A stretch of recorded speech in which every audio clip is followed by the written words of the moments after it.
Hi everybody. So in today's lecture we cover ZBrush basic interface.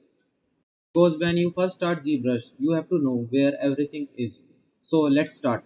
So when you first open ZBrush after installation your screen looks like this.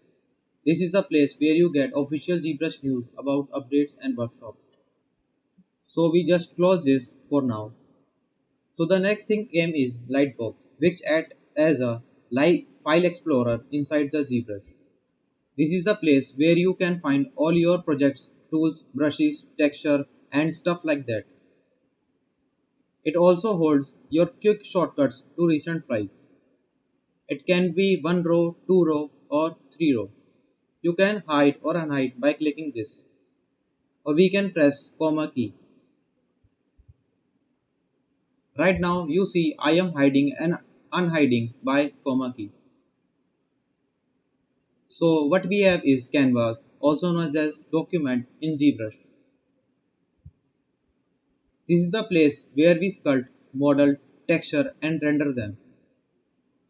So on the top we have menu or you can say palettes. These palettes contains all the options the ZBrush has to offer. Everything what you have in ZBrush can be found here like alphas, brushes and they are placed in alphabetic order. Now I just double click on this to expand. Double click on this one too. These are the shelves. So in these shelves, you can dock any of these palettes. So you can access them quickly. So for example, I just dock the brush palette here. There are the two ways you can do that. Just click on this power button. As you see, it opens at right side.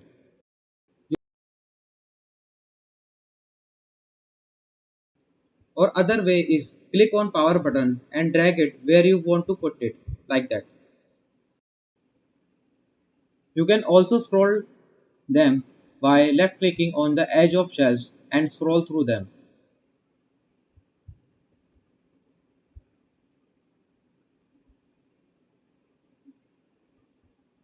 You can also collapse them by pressing on the name of the palette.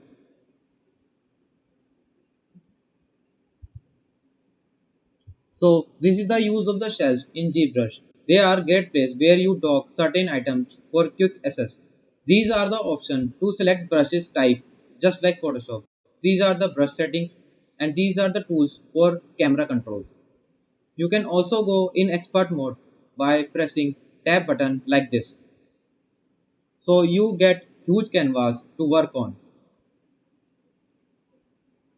As you see in the middle we have canvas and right now we are not utilizing full canvas. So just go to document menu, click on this button to fit canvas according to window size. Then click on new document. ZBrush prompts you to save this document. So I just click on now.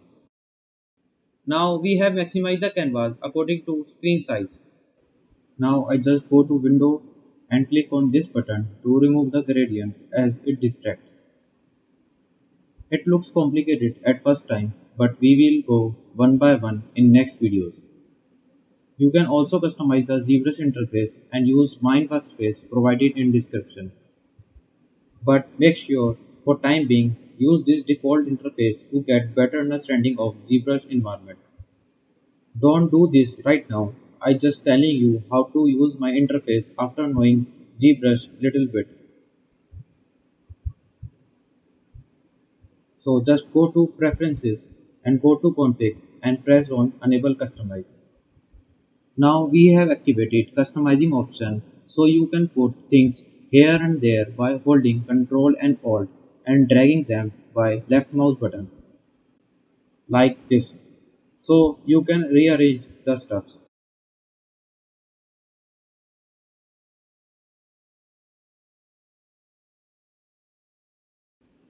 You can also put them here too. You can also delete these custom button by holding Ctrl and Alt and dragging them into canvas. Now going to preferences and click on restore standard UI to have ZBrush default UI and also disable the enable customize option. Now I also show you how to use my UI provided in description, but don't do that right now, so just download it and I tell you when to use in other videos.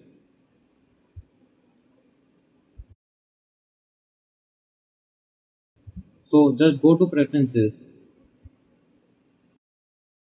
click on load UI and choose the file given in description. After choosing UI, you see ZBrush interface changes and you will have my UI and setting which I use when I sculpt.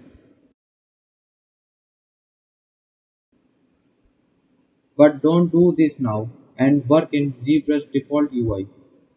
So enough for this video. We meet in next video.